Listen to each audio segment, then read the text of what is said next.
Hello flavour fusions family, ఎలా ఉన్నారు? బాగున్నారా? సో ఇవాళ ఏంటంటే నేను తీసుకొచ్చిన రెసిపీ గ్రీన్ చికెన్ అనమాట.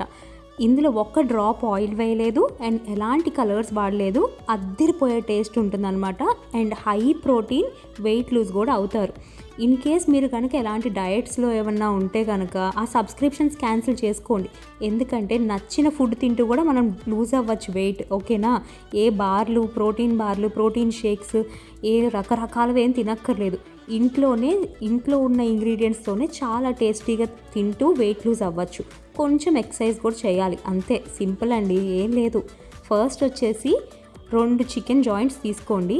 మీరు చికెన్ బ్రెస్ట్ తీసుకోవచ్చు, చికెన్ థైస్ తీసుకోవచ్చు, మీకు నచ్చింది తీసుకోవచ్చు. నేను ఇది ప్రజెంటేషన్ కోసం అని చెప్పి ఇలా తీసుకున్నా, ఓకేనా? వాటికి మంచిగా ఇట్లా ఘాట్లు పెట్టుకోండి, స్లిట్ చేసుకోండి నీట్గా. స్లిట్ చేస్తే ఏమవుతుందంటే మనం ప్రిపేర్ చేసే మసాలా పేస్ట్ ఏదైతే ఉంటుందో అది లోపల దాకా వెళ్ళి మీకు ఎవ్రీ చిన్న బైట్లో కూడా చాలా టేస్టీగా ఉంటుందన్నమాట. ఏంటి ఇది ఇట్లా ఉంది చండాలంగా అన్నట్లు ఉండదు, మొత్తం వెళ్ళిపోతుంది. దాంట్లోకి ఫ్లేవర్స్ అన్నీ ఇన్ఫ్యూజ్ అయ్యి బాగా టేస్టీగా ఉంటుంది. ఇప్పుడు ఒక బ్లెండర్ తీసుకొని 1 కప్పు పుదీనా ఆకులు అంటే మింట్ లీవ్స్ 1 కప్ తీసుకోండి. పుదీనా చాలా హెల్దీ అండి, బాడీ డిటాక్స్ చేస్తుంది. సో 1 కప్ తీసుకోండి. 1 కప్ వచ్చేసి కొత్తిమీర తీసుకోండి, అంటే కొరియాండర్. 1 కప్ అది, 1 కప్ ఇది. రేషియోస్ ఏమీ ఎక్కువ తక్కువ ఏం లేదు, మీకు నచ్చినంత తీసుకోవచ్చు. 1 టేబుల్ స్పూన్ హంగ్ కర్డ్ అంటే గ్రీక్ యోగర్ట్ తీసుకోండి. దానిలోకి మళ్ళీ 1 tablespoon ginger garlic paste వేసాను. నెక్స్ట్ వచ్చేసి ఏంటి అంటే ఒక 5 చిల్లీస్ వేసానండి, మనకు కొంచెం మంటగా కావాలి కదా. అందులోకి ఒక 1 teaspoon black pepper powder, 1 teaspoon chaat masala and కొంచెం సాల్ట్ అండ్ కొంచెం పసుపు అండ్ ఒక 1 టీ స్పూన్ వచ్చేసి chilli powder, 1 tablespoon garam masala తీసుకొని బ్లెండ్ చేయండి. ఇలా ఫైన్ పేస్ట్ లాగా బ్లెండ్ చేసుకున్నాక ఇందాక మనం చికెన్ తీసుకున్నాం కదా, దానిలోకి పోసేయండి. నీట్గా మ్యారినేట్ చేసుకోండి. స్లిట్స్ పెట్టుకున్నాం కదా, ఘాట్లు లోపలికి వెళ్ళాలి. చక్కగా అట్లా మసాజ్ చేయండి చికెన్ని. ఇప్పుడు ఏం చేస్తాను అంటే నేను ఒక చిన్న చెక్క లెమన్ తీసుకొని దాంట్లో ఉన్న జ్యూస్ మొత్తాన్ని స్క్వీజ్ చేస్తాను. ఎందుకంటే కొంచెం లెమన్ యాడ్ చేస్తే ట్యాంగీనెస్ కూడా యాడ్ అవుతుంది, చాలా టేస్టీగా ఉంటుంది మన చికెన్.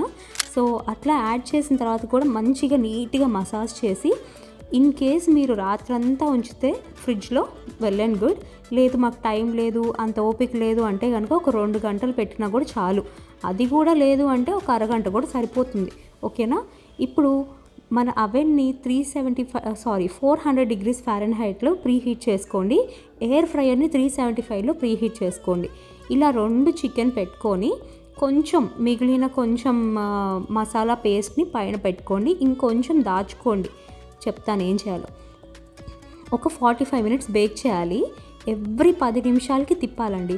ఇప్పుడు ఒకసారి తిప్పిన తర్వాత మనకు సెకండ్ సైడ్ ఉంది కదా, మిగిలిపోయిన మసాలా పేస్ట్ ఏదైతే ఉందో దాని మీద పెట్టండి. ఈవెన్ ఎయిర్ ఫ్రైయర్లో కూడా అంతే, 35 to 45 నిమిషాలు పడుతుంది. దాంట్లో కూడా ఇట్లాగే ప్రతి 10 నిమిషాలకి బయటికి తీసి ఇలా తిప్పుకుంటూ ఉండండి. అప్పుడు 2 వైపులా నీట్గా కాలుతుంది అనమాట. చక్కగా నీట్గా ఎయిర్ ఫ్రై అవుతుంది, బేక్ అవుతుంది. సో ఇలాగ మిగిలిపోయిన పేస్ట్ కూడా పెట్టుకొని మళ్ళీ అవెన్లో పెట్టండి. ఇలా మీరు 45 మినిట్స్ చేయాలి అవెన్లో అయితే. ఎయిర్ ఫ్రైయర్లో అయితే మాత్రం 35 to 40 మినిట్స్ చేయాలన్నమాట. అండ్ ఫైనల్గా ఒక 2 మినిట్స్ బ్రాయిల్ చేయండి, ఆ తందూరి ఎఫెక్ట్ కోసం, ఓకేనా? చూసారా ఎంత బాగుందో. నేను సైడ్కి కొంచెం 1 టేబుల్ స్పూన్ పెరుగులో చాట్ మసాలా కలుపుకున్నాను. మీకు ఉత్తది తిన్నా కూడా చాలా బాగుంటుంది, ఆప్షనల్ అనమాట. అది సూపర్ టేస్టీగా ఉంటుంది, చాలా జ్యూసీగా ఉంటుంది. ఎక్కడ మీరు ఎలాంటి డిసప్పాయింట్మెంట్ ఉండదు మీరు తింటుంటే. సో దాంతోపాటు ఎక్సర్సైజ్ కూడా ఇంపార్టెంట్ అండి. కదులుతూ ఉండండి, ఎప్పుడు కదలకుండా ఒక దగ్గరే కూర్చుంటే చాలా డిసీజెస్ వస్తాయి, ఎక్కువ కాలం బతకరనమాట. అందుకని కదులుతూనే ఉండాలి. అండ్ మంచి డయట్ తింటూ లైఫ్ స్టైల్ చేంజెస్ చేసుకుంటే చాలండి, వెయిట్ లూజ్ అయిపోతారు. వెరీ సింపుల్, అంతే. So like, share and subscribe my channel. నచ్చితే కమెంట్ చేయండి and please click the bell icon for notifications. Thank you.